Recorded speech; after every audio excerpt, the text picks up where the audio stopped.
السلام عليكم ورحمة الله وبركاته. وعليكم السلام ورحمة الله وبركاته. الحمد لله رب العالمين والصلاة والسلام على سيد المرسلين وعلى آله وصحبه ومن استنى بسنته إلى يوم الدين أما بعد. மரணத்திற்கு பின் மனித வாழ்க்கை அப்படிங்கிற தொடர் பயான்ல நேற்றைய நாள் என்ன பார்த்தோம்? கடுமையான வெயிலிலே மறுமையுடைய பயங்கரங்களில் ஒன்றான சூரியன் கிட்ட இருக்கும் பொழுது, 1 மைல் தூரத்தில் இருக்கும் பொழுது அதான் பார்த்தோம்.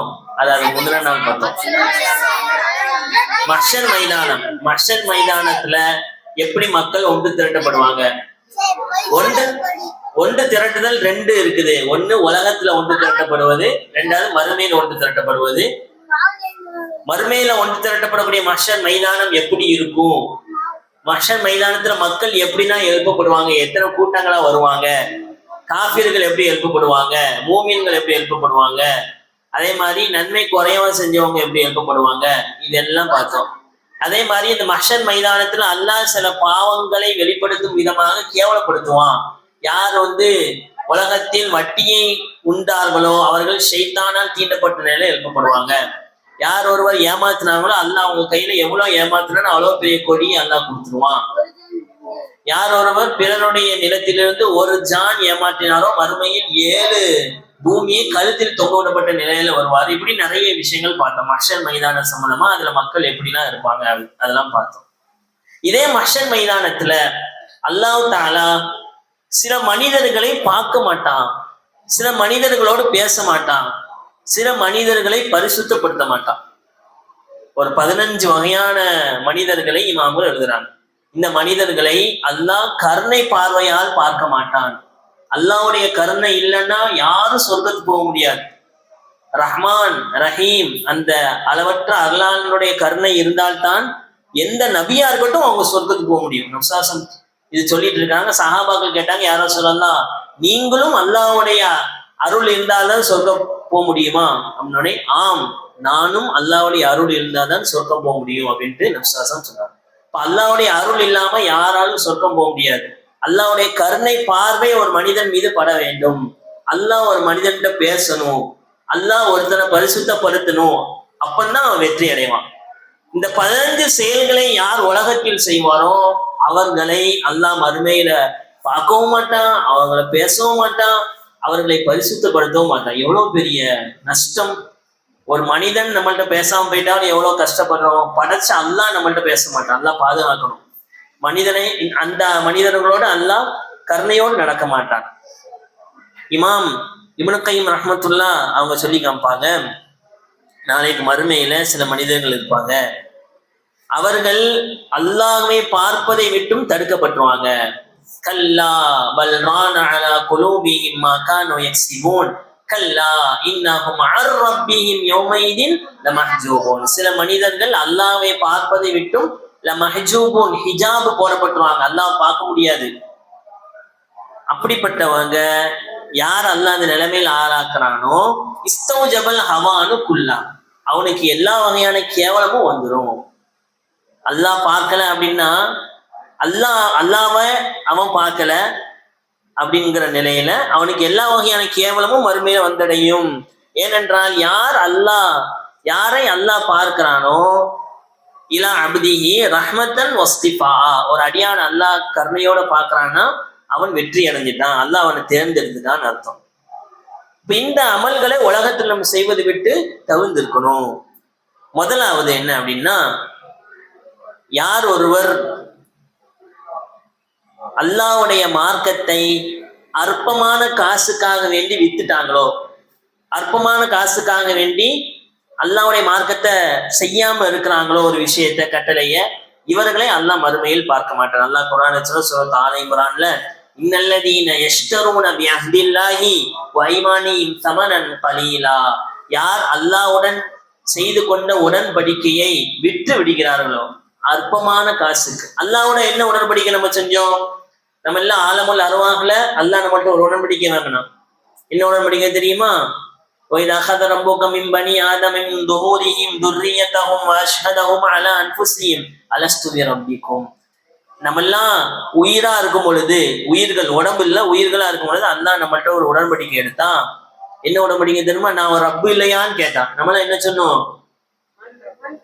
ஒரு ரப்பு இல்லையா நம்மளை கேட்டான். நம்ம சொன்னோம் ஆலோ பலா, நீதான் என் ரப்பு அப்படின்னு நம்ம அல்லாட்ட சொன்னோம். அந்த உடன்படிக்கையை அல்லாட்ட வாங்கணும். அல்லாஹ் மறுமையில கேட்பான், அலம்மா அஹதி இலைக்கும் யா பனி ஆதம் அல்லா தஅபுது ஷைத்தான். மனிதனே, உனக்கு நான் உடன்படிக்கை வாங்கலையா? ஷைத்தானை வணங்க கூடாது, என்னை மட்டும் வணங்கணும். வாணி அபுதூனி, என்னை மட்டுமே நீ வணங்கணும்னு அவனுக்கு உடன்படிக்கை வாங்கலையே அல்லாஹ் கேட்கிறான். அல்லாஹ்வோட கட்டளைகளை நிறைவேற்றுவது அல்லாஹ்வோட உடன்படிக்கை. அல்லாஹ்வுடைய கட்டளைகளை அற்ப காசுக்காக வேண்டி விட்டுறது. தொழுகை நேரம் வருது, ஆனா நல்ல சம்பாத்தியம், அந்த 10 வருஷத்துல போயிட்டு வந்தா நமக்கு காசு போயிரும், பதவி போயிரும், இப்படி நிலைமையில இருக்குது. இப்ப எதை நம்ம தேர்ந்தெடுக்கணும்? தொழுகையை தேர்ந்தெடுக்கணுமா, அற்ப காசை தேர்ந்தெடுக்கணுமா?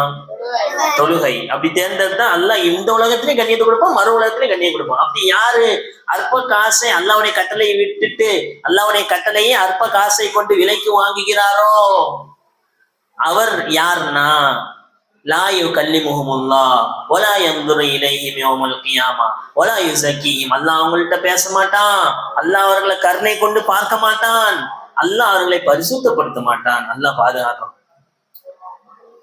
தஃப்சீர்கள்ல ஒரு சம்பவம் எழுதியிருக்கிறாங்க. பல்ஆம் அப்படின்னு சொல்லக்கூடிய ஒரு நல்லடியார் வாழ்ந்தார். யாரு? பல்ஆம். அவருக்கு கொடுக்கப்பட்ட ஸ்பெஷல் பவர் என்னன்னா, இஸ்முல் ஆலம்னு ஒண்ணு இருக்குது. மகத்தான அல்லாஹ்வுடைய பேர். அல்லாஹ்வுக்கு மொத்தம் 99 பேர் இருக்கு, அதிகமான பேர்கள் இருக்குது. அதுல ஒரு பேரு அதுதான் இஸ்முல் ஆலம். அதை சொல்லி துவா செஞ்சா அல்லாஹ் உடனே கபூலாக்கிடுவான். அந்த இஸ்முல் ஆலம் அல்லாஹ் அவருக்கு சொல்லி கொடுத்துருந்தான். யாருக்கு? தூக்கிட்டான். யாருக்கு? பல்ஆம். யாருப்பா? பல்ஆமுக்கு அல்லாஹ் கற்றுக் கொடுத்துருந்தான். அந்த பல்ஆமு அல்லாஹ்ட்ட அந்த இஸ்முல் ஆலம் சொல்லி கேட்டு கேட்டு இபாதத்துல கூடினால் மூசா அலைஹிஸ்ஸலாம் காலத்துல வாழ்ந்த ஒருத்தர். இப்ப மக்கள் எல்லாம் ஃபிரௌனுடைய ஆட்கள் எல்லாம், அரச பதவியில இருக்கக்கூடிய மந்திரிகள், ஃபிரௌன் கட்டுப்பாட்டில் இருக்கக்கூடியவங்க எல்லாரும் இந்த மூசா அவருக்கு எதிராக நீங்க போய் துவா செய்யுங்க அப்படின்ட்டு பல்ஆம்கிட்ட போய் சொல்றாங்க. பல்ஆம் சொல்றார், நான் அப்படி செய்ய மாட்டேன், ஒரு நபிக்கு எதிராக நான் துவா செய்ய மாட்டேன்.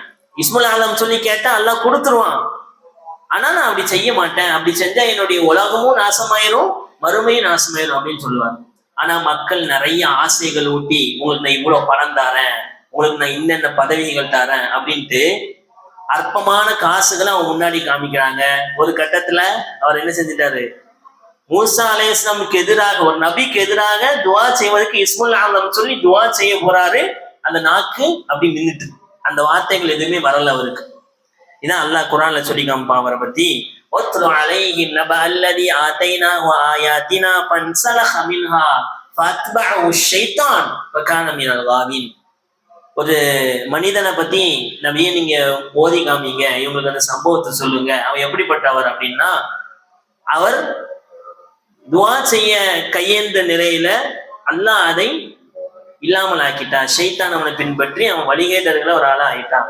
ஃபமதலுஹு கமதலில் கல்ப். அவன் எதை போன்றவன்? கல்புனா என்னது? நாய். நாய். கல்பு தான் உள்ளம். அவன் ஒரு நாயை போன்றவன். இன் தஹ்மில் அலைஹி யல்ஹத் அவ் தத்ருகுஹு யல்ஹத். நீ நாயை பாரு, நீ அதை பெத்தி விட்டாலும் உன் பின்னாடியே தான் வரும், அதை வச்சிருந்தாலும் நாக்க தொங்க போட்டு பின்னாடியே வரும். நல்லா குர்ஆன்ல சொல்றான். அவனை நாய்க்கு உதாரணம் பத்தி அல்லாஹ் காமிக்கிறான். ஏன் அப்படின்னா, பெரிய இபாதத்துல கூண்டால இருந்தாரு. இஸ்முல் ஆலம் அல்லாஹ் கற்றுக் கொடுத்திருந்தான். அந்த இஸ்முல் ஆலம அற்ப காசுக்காக வேண்டி என்ன செஞ்சிட்டாரு? வித்துட்டாரு. அப்போ இவரை அல்லாஹ் குர்ஆன்ல சொல்லி காமிக்கிறான். இவர்களை இப்படி உள்ள யாரையும் அல்லாஹ் பார்க்க மாட்டான், பேச மாட்டான், பரிசுத்தப்படுத்த மாட்டான். ரெண்டாவது அல்லாஹ் குர்ஆன்ல சொல்றான், இவங்க யாருன்னா, இன்னல்லதீன யக்துமூன மா அன்ஸலல்லாஹு மினல் கிதாப் வ யஷ்தரூன பிஹி ஸமனன் கலீலா.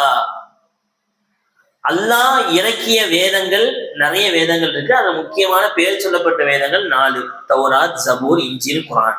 அதுல முந்திய வேதம் அருளப்பட்டவங்க யார் அப்படின்னா வேதக்காரர்கள், குர்ஆன்ல அஹ்லுல் கிதாப். இவங்க யாருன்னா யூதர்கள், நஸ்ரானிகள். இவங்களுடைய வேதங்கள்ல இறுதி நபி முஹம்மது ஸல்லல்லாஹு அலைஹி வஸல்லம் ஒருத்தவங்க வருவாங்க, அவங்களுடைய அடையாளங்கள் இப்படி இப்படி இருக்கும் அப்படின்ட்டு அவங்களுடைய வேதங்கள்ல சொல்லப்பட்டிருக்குது. ஆனால் அந்த யூத நஸ்ரானிகள் என்ன செஞ்சாங்கன்னா அந்த அடையாளங்களை வச்சு எல்லாம் மதீனாக்கு வந்துட்டாங்க. 2 மலைக்கு மத்தியில இருக்கக்கூடிய ஒரு இடத்துல அந்த நபி வந்து ஹிஜ்ரத் செஞ்சு வருவார், இறுதி நபி அப்படிங்கிற வேதத்துல போடப்பட்டு அதை படிச்சு அவங்க வந்துட்டாங்க. இவங்க எதிர்பார்த்தது என்னன்னா, இப்ராஹிம் அலைஹிஸ்ஸலாமுடைய பரம்பரை, இஸ்ஹாக் அலைஹிஸ்ஸலாம், யாக்கூப் அலைஹிஸ்ஸலாம் பரம்பரையில தான் நபிமார்கள்லாம் வராங்க. ஆனால் அல்லாஹ் தஆலா நபி ஸல்லல்லாஹு அலைஹி வஸல்லம் அவங்களை இஸ்மாயில் அலைஹிஸ்ஸலாம் பரம்பரையில வர வச்சிட்டாங்க. எங்களுடைய பரம்பரையில் அவர்கள் வரவில்லை அப்படிங்கிற பொறாமையினால வேதத்தில் உள்ளது அப்படி மறைச்சிட்டாங்க. அவங்களுக்கு நல்லாவே தெரியும், யாரிஃபூனஹும் கமா யாரிஃபூன அப்னாஹும், தம் பிள்ளையை எப்படி தெரியுமோ ஒரு வாப்பா உம்மாவுக்கு, அது மாதிரி நபியை பத்தி அந்த யூத நஸ்ரானிகளுக்கு தெரியும். ஆனால் மறைச்சிட்டாங்க. வைன்ன ஃபரீகம் மின்ஹும் லயக்துமூனல் ஹக்க வஹும் யஅலமூன், அறிந்து கொண்ட நிலையில் சத்தியத்தை மறைச்சிட்டாங்க. யார் மறைச்சாங்க? யூத நஸ்ரானிகள் மறைச்சிட்டாங்க. இப்ப இவர்களை அல்லாஹ் பார்ப்பானா மறுமையில? லா யுகல்லிமுஹுமுல்லாஹ் வலா யன்துரு இலைஹிம் யௌமல் கியாமா வலா யுஸக்கீஹிம், அவங்கள பேச மாட்டாங்களா, அவங்கள பார்க்க மாட்டான், அவர்கள் பரிசுத்தமும் படுத்த மாட்டான். மாஷா அல்லாஹ். இது 2வது. அடுத்து மொத்தம் எத்தனை பேர் சொல்லியிருந்தேன்? 15. 3, 4, 5 மூணுமே ஒரே ஹதீஸ சஹீஹ் முஸ்லிம்ல வருது. நபிஸாஸம் சொன்னாங்க 3 மனிதர்களோட அல்லாஹ் மறுமையில பேச மாட்டான். முதலாவது யார் அப்படின்னா அல் முஸ்பில், பெருமையின் காரணத்தினால் ஆடையை எதுவரை போட்டிருப்பான்? தர வரைக்கும் போட்டிருப்பான், கணுக்கால் வரைக்கும் போட்டிருப்பான். இவனை அல்லாஹ் மறுமையில் ஏறுகொண்டு பார்க்க மாட்டான், பேச மாட்டான், பரிசுத்தப்படுத்த மாட்டான். உமர் ரலியல்லாஹு அன்ஹு அவங்களுடைய காலகட்டம் சஹீஹ் புகாரில வருது. அவர்கள் கொல்லப்படுறாங்க, அவனுக்கெல்லாம் தெரியும். ஃபஜ்ர் தொழுகை தக்பீர் கட்டினாங்க, அவங்க வயிற்றுல 3 இடத்துல குத்தப்பட்டுச்சு விஷம் தடவப்பட்ட வாளால. அப்புறம் எல்லாரும் சஹாபாக்கள் அவங்கள நோய் விசாரிச்சுட்டு போயிட்டே இருக்கும்பொழுது ஒரு வாலிபர், குறைஷியை சேர்ந்து ஒரு வாலிபர் வராரு. அவரு பார்த்தா ட்ரெஸ் எங்க வரைக்கும் போட்டிருக்காரு? கரண்டை கீழே வரைக்கும் போட்டிருக்கு, இங்க கணுக்கால் வரைக்கும் போட்டிருக்காரு. அந்த மௌத்துடைய நிலையில கூட அந்த மனிதரை கூப்பிட்டு உமர் ரலியல்லாஹு சொன்னாங்க, யா குலாம், ஓ பையனை, இர்ஃபா இஸாரக், உன்னுடைய மேலாடையை, உன் கீழாடையை உயர்த்திக்கொள். ஃபைன்னஹு அத்கா லி தௌபிக் வ அத்கா லி ரப்பிக, உன்னுடைய ரப்பிடத்திலும் இப்படி நீ செஞ்சன்னா பரிசுத்தமான தக்வாதாரியாக கருதப்படுவாய், உன்னுடைய ஆடைக்கும் அது பரிசுத்தமானதாக அமையும். எனவே உன்னுடைய ஆடையை மேலே ஏத்திக்கோ அப்படின்ட்டு மௌத்துடைய நிலையில சொன்னாங்க. அப்போ உங்க ஆடையை கீழே இறக்கி கொடு மக்களை அல்லாஹ் பார்க்க மாட்டான், பேச மாட்டான், பரிசுத்தப்படுத்த மாட்டான். அடுத்து 4வது யாருன்னா அல் மன்னான். மன்னான் அப்படிங்கிறது அல்லாவுடைய பேர் ஒண்ணு. ஹன்னான், மன்னான் அப்படிங்கிறது அல்லாவுடைய பேர்கள்ல ஒண்ணு. மன்னான் அப்படின்னா பேர் உபகாரி, அது அல்லாஹ் மட்டும்தான். லக்கது மன்னல்லாஹ் அப்படின்னு அல்லாஹ் சொன்னான், நான் பேர் உபகாரம் செஞ்சோம் அப்படின்ட்டு. இந்த மன்னானி இவன் வந்து ஒருத்தனுக்கு ஒரு உதவி செஞ்சுட்டு அது சொல்லி காட்டுவான்ல, அவன் தான் யாரு? மன்னான். லா துபுத்திலோ ஸதகாத்திக்கும் பில் மன்னி, நீங்க வந்து சொல்லி காட்டுவதை கொண்டு ஒரு சதக்காவை வேஸ்ட் பண்ணாதீங்க. சில பேர்லாம் பார்க்கலாம், அல்லாஹ் பாதுகாக்கணும், பள்ளிவாசலுக்கோ மதரசாக்கோ ஒரு ஃபேன் எடுத்து கொடுத்துருப்பாங்க. இந்த ஃபேன்ல 3 ரெக்கையிலையும் பேர் போட்டுருப்பாங்க, சவுலமீன் சவுலமீன் சவுலமீன். அந்த நடுவில் உள்ள இதுக்கும் பேர் போட்டுருப்பாங்க. அப்படி சுத்தும் போது அவர் பேர் தெரியணுமா. அல்லாஹ் பாதுகாக்கணும். சதக்காவை மறைமுகமாக செய்யணும். செஞ்ச உதவி, அது பண உதவியா இருக்கட்டும், எந்த உதவியா இருக்கட்டும், ஒருத்தர் சொல்லி காமிக்கான்னா நாளைக்கு மறுமையில அல்லாஹ் அவரை பார்க்க மாட்டான், பரிசுத்தப்படுத்த மாட்டான். சீர் ஆலாமன் நுபலாண்ட கிதாப்ல வருது, அப்துல்லா இப்னு முபாரக் ரஹ்மத்துல்லாஹ், பெரிய இமாம் இவங்க, புகாரி இமாம் இருக்காங்க, அவங்களுடைய உஸ்தாத் அப்துல்லா இப்னு முபாரக் ரஹ்மத்துல்லாஹ் அதிகமா சதக்கா செய்வாங்க. இவங்க அதிகமா சதக்கா செய்யறத பார்த்து ஒரு ஆள் வாங்கிட்டு போனார் பொருள்லாம். அவர் பொதுவா என்ன செய்வாங்க, இப்படி யாராவது வாங்கிட்டு போயிட்டா அவங்க ஃப்ரெண்ட் எல்லாம் போய் என்ன சொல்லுவாங்க, இது மாதிரி ஒரு ஆளு நல்ல புத்து கொடுக்காருப்பா, போய் நீனும் போய் வாங்கிக்கோ அப்படின்னு சொல்லுவாங்கல்ல. அது மாதிரி ஒரு ஆள் கேள்விப்பட்டு வந்து அப்துல்லா இப்னு முபாரக் ரஹ்மத்துல்லாஹ்ட்ட பொருளாதார உதவி வேண்டி கேட்கிறாரு. அவரு கேட்டா கொடுத்துருவாங்க. ஆனா அவர் என்ன சொல்லி கேட்கிறாருன்னா, ஃபுலான் இப்னு ஃபுலான் இந்த ஆளு இப்படி சொன்னாரு, நீங்க நிறைய கொடுக்கறதா சொல்லிட்டு இருக்கிறாரு, எனக்கும் தாங்க அப்படின்னு சொல்லி கேட்டார். அப்துல்லா இப்னு முபாரக் ரஹ்மத்துல்லாஹ் சொன்னாங்க, நஹ்னு நுஅதி லில்லாஹ், நாங்க அல்லாஹ்க்காக தான் நாங்களாம் கொடுக்குறோம். ஃபலா நுஹிப்பு அன் நذكر ما அதைத்தனா, நாங்க கொடுத்தத சொல்ல காட்டணும் அப்படிங்கிற ஒருபோது நாங்க பிரியப்பட மாட்டோம். நம்ம ஹஸரத் கூட அடிக்க சொல்லுவாரு, இசாக் ஹஸரத், இன்னமா நுத்இமுக்கும் லி வஜிஹில்லா, அல்லாஹ்வுடைய பொருத்தத்துக்காக வேணா நம்ம அமல் செய்யணும், அல்லாஹ்வுடைய திருமுகத்துக்காக வேணா அமல் செய்யணும். அப்போ உதவியை சொல்லி காட்டக்கூடாது. எத்தனாவது நாலாவது அஞ்சாவது, பொய் சத்தியம் பண்ணி வியாபாரம் பண்ணக்கூடாது. இன்ஷா அல்லாஹ் நீங்க நாளைக்கு பெரிய வியாபாரிகள் ஆகலாம், பெரிய பொறுப்புதாரிகள் ஆகலாம். பொய் சத்தியம் பண்ணி வியாபாரம் செய்யக்கூடாது. அது குறிப்பா புகாரில எப்படி வருது, அசர் டயத்துலன்னு வருது. ஏன் அசர் டயத்துல விசுவாசம் சொன்னாங்க அப்படின்னா, அசர் டைம் பகலுடைய கடைசி நேரம், அப்போ வியாபார சரக்கு கொஞ்சம் இருக்கும். அப்ப பொய் சத்தியம் பண்ணி எப்படியா கழிச்சு விடலாம் பார்ப்பான். அதான் நீ சத்தியமா சொல்றேன், நான் இவ்வளவு வாங்கினங்க, உங்களுக்கு இவ்வளவுதான் கொடுக்குறேன் அப்படின்னு சொல்லி பொய் சத்தியம் பண்ணி வியாபாரம் செய்பவரை அல்லாஹ் ஒருபோதும் பார்க்க மாட்டான் அப்படின்ட்டு சொன்னாங்க. அப்துல்லாஹ் இப்னு மஸ்ஊத் ரலியல்லாஹு அன்ஹு சொல்றாங்க, இன்னல் கில்ப ஃபில் பைஅ மும்ஹிகுல் பரக்கா. பொய் சொல்லி ஒருத்தர் வியாபாரம் பண்ணுதான்னா அதுல பரக்கத்து இடைவிட்டு போயிரும். என்ன உண்டோ உண்மையான விஷயத்தை சொல்லி வியாபாரம் பார்க்கணும். இமாம் அபூ ஹனீஃபா ரஹ்மத்துல்லாஹ் பெரிய இமாம்கள்லாம் மூத்தவங்க அவங்கதான். அந்த இமாம் பெரிய வியாபாரியா இருந்தாங்க. என்ன வியாபாரம் தெரியுமா? பட்டு வியாபாரம் பார்ப்பாங்க.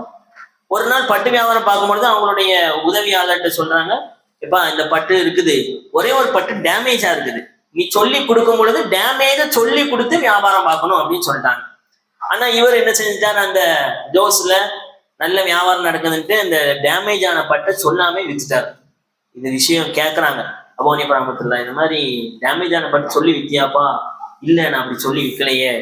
உடனே அவ்வளவு காசையும் எடுத்து சதக்கா கொடுத்துட்டாங்க. அந்த ஹராம் கலந்துடக்கூடாது. அப்ப எந்த அளவுக்கு வியாபாரத்துல உண்மையா இருந்தாங்க. நபிஸல்லல்லாஹு சொன்னாங்க, யார் எந்த வியாபாரிகள் உண்மையை கொண்டு வியாபாரம் பார்க்கிறாங்களோ அவர்கள் நபிமார்களோடு, சித்திகீன்களோடு, சுஹதாக்களோடு இருக்கிறோம். அத்தாஜிரு சதீக், உண்மையை கொண்டு வியாபாரம் பார்க்கக்கூடியவங்க நபிமார்களோடு மறுமையில் எழுப்பப்படுவாங்க. அப்போ ஒருபோதும் பொய் சொல்லக்கூடாது, பொய் சத்தியம் பண்ணி வியாபாரம் பார்க்கவே கூடாது. வியாபாரம் மட்டும் இல்ல, ஒரு பொருள் இன்னொருத்தர் விற்க, வேற ஏதோ சின்ன ஒரு பென்சிலா இருக்கட்டும், இது எந்த பென்சில் தெரியுமாப்பா, எங்க மாமா துபாயில இருந்து வந்தாரு, இது 1,00,000 தெரியுமா, உனக்கு நான் 10,000 ரூபாய் கொடுக்குறேன், சும்மா விளையாட்டு இதுக்கு சொல்றேன். அப்படி பொய் சத்தியம் பண்ணி, அம்மா சத்தியமா அப்படிதான், அத்தா சத்தியமா அப்படி சொல்ல, சத்தியம் பண்றது அல்லாஹ் மீது மட்டும் தான் சத்தியம் பண்ணணும். ஏற்கனவே அவங்க பல தடவை சொல்லியிருக்காரு. சரி ஹைர். அடுத்து ஆறாவது, அதிகமான தண்ணி இருக்குது, ஒரு வழித்தடத்துல தண்ணி இருக்குது, அந்த தண்ணியை தடுக்கக்கூடியவர், அது அவருக்கு சொந்தமானதுன்னு கூட வச்சுக்கலாம், அல்லது பொது தண்ணி இருக்குது, அந்த தண்ணியில வழிபோக்கர்கள்லாம் தண்ணி குடிப்பாங்க, பயணிகள்லாம் தண்ணி குடிப்பாங்க. அப்படி இருக்கக்கூடிய அந்த பொது தண்ணீரை தடுக்கக்கூடியவனை அல்லாஹ் மறுமையில பார்க்க மாட்டான் சொன்னாங்க. இப்படிப்பட்ட மனிதரை அல்லாஹ் பார்க்க மாட்டான், பரிசுத்தப்படுத்த மாட்டான், அவர்களோடு பேசவே மாட்டான். உமர் ரலியல்லாஹு அவங்க ஆட்சி காலத்துல செய்தி தாரீഖு தபரியில பதிவு செய்யப்படுது. அவங்க கலீஃபா, அவங்க மெயின் பொறுப்புல இருப்பாங்க. மத்த நாடுகள்ல ஆளுநர்களை வச்சு ஆட்சி நடத்துவாங்க. எல்லா ஆளுநர்களுக்கும் லெட்டர் எழுதுறாங்க, உந்துரும் இலா அல் மாயி ஃபித் துர்க், எங்கெல்லாம் வழிபாதைகள்ல தண்ணி இருக்குதோ அது நல்லா கவனமா வச்சுக்கோங்க. ஃபமன் இஹ்தாஜ இலைஹி மினல் முஸ்லிமீன் ஃபலா தம்னஉஹு, முஸ்லிம்கள் யாரா தேவையுடையவர்களா இருந்தாங்கன்னா அவர்களுக்கு இதை தடுக்காதீங்க, ஃப்ரீயா கொடுங்க தண்ணிய அப்படின்னு சொன்னாங்க. 3 விஷயத்தை தடுக்கவே கூடாது, எப்ப கேட்டாலும் கொடுக்கணும். என்னெல்லாம்? தண்ணி, உப்பு, இன்னொன்னு நெருப்பு. 3 விஷயத்த யாரு எப்ப கேட்டாலும் கொடுக்கணும். அல்லாஹ்வுடைய இதை பாரு, எது அதிகமா தேவை மனிதர்களுக்கு ஏற்படுதோ அதெல்லாம் அல்லாஹ் அதிகமாவே வச்சிருக்கிறான். இப்போ உப்பு மட்டும் 1 கிலோ 10,000 ரூபான்னா எவரும் வாங்க முடியுமா? தண்ணி 1 லிட்டரு 100 ரூபாய் 200 ரூபான்னு வாங்க முடியுமா? அல்லாஹ் தேவையானதை யார் எதுக்கெல்லாம் என்னென்ன விஷயங்களும் மக்களுக்கு தேவையோ அதெல்லாம் அல்லாஹ் அதிகமாவே ஆக்கி வச்சிருக்கான். சரி ஹைர். அப்ப இப்படி தடுக்கக்கூடியவனை அல்லாஹ் பார்க்க மாட்டான். அடுத்து, ஒரு இமாம்கிட்ட ஒருத்தர் பையத் வாங்குறார். பையத்னா இஸ்லாமிய உடன்படிக்கை செய்யறாரு. ஆனா அவருடைய நோக்கம் ஃபுல்லா உலகத்தை அடையணும் அப்படிங்கிற நோக்கத்துல இஸ்லாத்தை ஏத்துக்கிட்டு அதன்படி அவர் பேச்சை கேட்கிறாருன்னு இவனையும் அல்லாஹ் பார்க்க மாட்டான். அடுத்து இந்த 3 இருக்கு பத்தியா, அது ரொம்ப முக்கியமானது. இவங்க 3 இந்த சொல்லக்கூடிய, இப்ப நான் சொல்ல போறோம்ல, 3 ஒரு ஹதீஸ்ல இருக்குது. இவர்கள் இந்த விஷயத்தை செய்யறதுக்கு எந்த அவசியமும் இல்லை, ஆனாலும் அதை செய்யறாங்க. அப்படி செய்யறதுனால அல்லாஹ் அவர்களை பார்க்க மாட்டான். உதாரணமா, வயோதிகரா ஒருத்தர் இருக்கிறாரு, அவர் மோசமான செயல்ல விபச்சாரத்துல ஈடுபடுறாரு. வாலிபர் விபச்சாரத்துல ஈடுபட்ட அதுவும் கூடாது. அது நம்ம இது ஒரு வகையில லாஜிக்கா ஏத்துக்கலாம். வயோதிகர் விபச்சாரத்துல அவருக்கு எல்லாம் முடிஞ்சு போச்சு, இருந்த நிலையில தவறான செயல்ல ஈடுபடுறாருன்னா அல்லாஹ் அவரை பார்க்க மாட்டான், பேச மாட்டான், அவர்கள் பரிசுத்தப்படுத்த மாட்டான். அதான் ஆச்சரியமா சொல்லுவாங்க இப்னு மஸ்ஊத் ரலியல்லாஹு அன்ஹு, இன்னல் மஅசியத ஃபில் கிப்ரி அக்பஹு மின்ஹா ஃபிஷ் ஷபாப். வாலிபத்தில் செய்யக்கூடிய அந்த பாவத்தை விட வயோதிகத்தில் செய்யக்கூடிய பாவம் அல்லாஹ்விடத்துல ரொம்ப மோசமானது. கிழட்டு பயலா இருக்கான், ஒரு கிழவியா இருக்கிறான், அவர் இந்த தப்பான செயல் ஈடுபட்டா அல்லாஹ் அவர்களை பார்க்க மாட்டான். ரெண்டாவது பொய் சொல்லும் அரசன். அரசன் பொய் சொல்ல வேண்டிய அவசியம் இல்லை, அவன் யாருக்கும் பயப்படவே தேவையில்லை, அவன் கீழே அரசாட்சி இருக்குது, எல்லாம் அவன் கீழே இருக்குது. இப்படி இருக்கக்கூடிய இந்த அரசன் பொய் சொல்றான் அப்படின்னா இவன் அல்லாஹ்வால் பார்க்கப்பட மாட்டான். உமர் இப்னு அப்துல் அசீஸ் ரஹ்மத்துல்லாஹ் அவங்க ஆட்சியில் இருக்கும்போது அவங்களுடைய கவர்னருக்கு கடிதம் இப்படி எழுதுவாங்கன்னா, லா தக்திபுன் நாஸ், மக்கள்கிட்ட பொய் சொல்லாதீங்க, நீங்க பொறுப்புல இருக்கீங்க, முக்கிய பொறுப்புல இருக்கீங்க, மக்கள்கிட்ட பொய் சொல்லாதீங்க. ஃபைன்னல் கிذب மின் ஷர்ரி அஹ்லாக்கில் முலூக், அரசர்களுடைய குணங்கள்லயே ரொம்ப மோசமான குணம் பொய் சொல்வது, எனவே மக்கள்கிட்ட பொய் சொல்லாதீங்க அப்படின்னு சொல்லுவாங்க. அடுத்த குணம் 10வது முக்கியமானது, உன்கிட்ட ஒண்ணுமே இல்லை, நிறைய பேர் இப்படி இருக்கிறாங்க, நல்லா பாதுகாக்கணும்.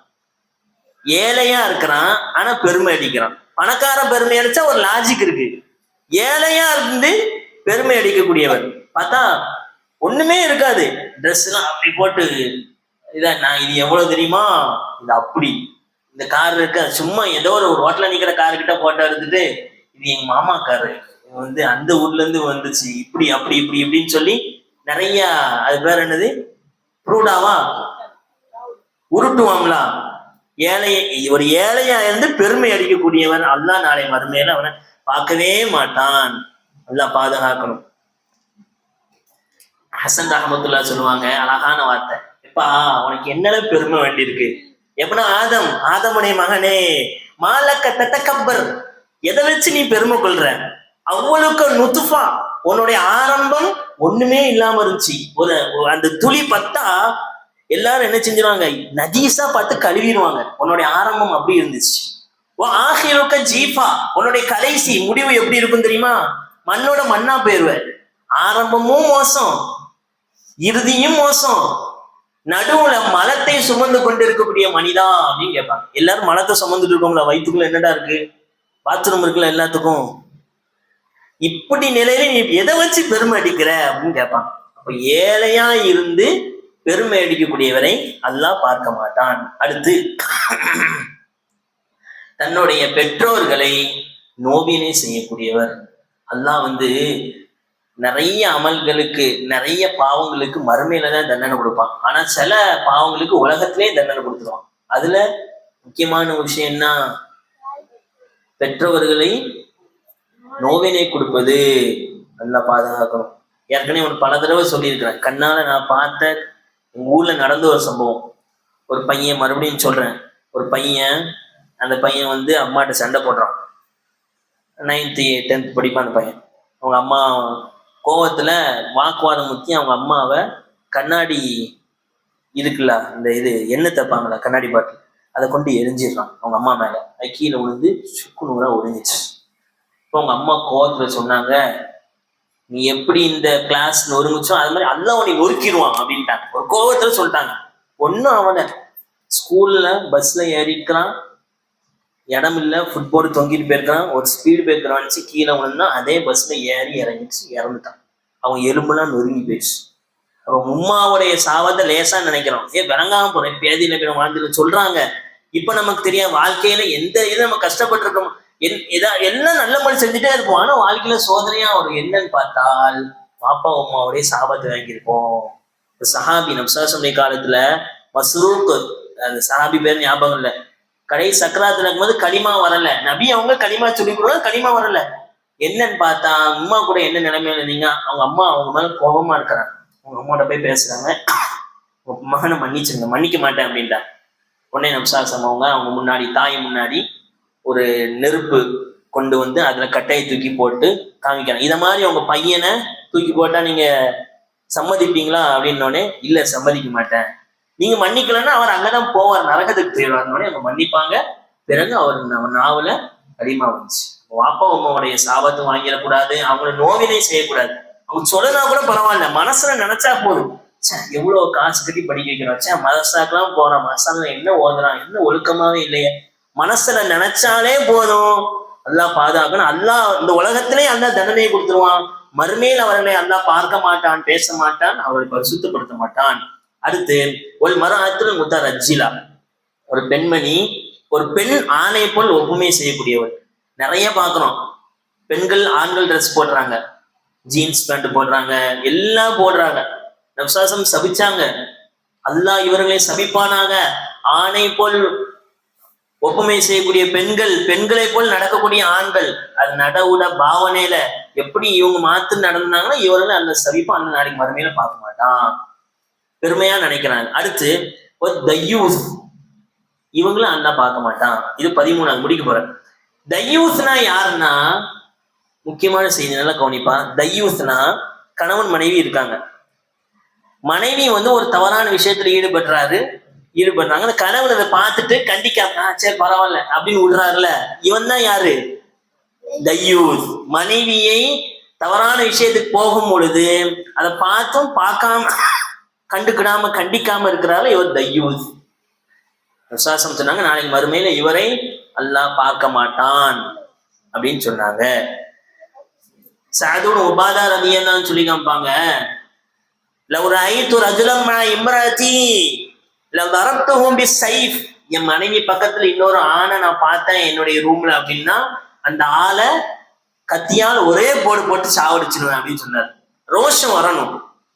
மனைவி தப்பு பண்ணாங்க அப்படின்னா நீங்க நிறைய இடங்கள்ல சரி ரைட்டு அந்த காலத்துல சகஜம் அப்படின்ட்டு போகக்கூடிய நிலைமைகள் பார்க்கிறோம். அல்லா பாருங்க, தய்யூஸ் இவர் அல்லா பார்க்க மாட்டான். அடுத்து 14வது, யார் ஒருவர் தொழுகையிலே சரியான முறையில் ருக்கு சஜிதா செய்யலையோ இவருமே அல்லா பார்க்க மாட்டான்.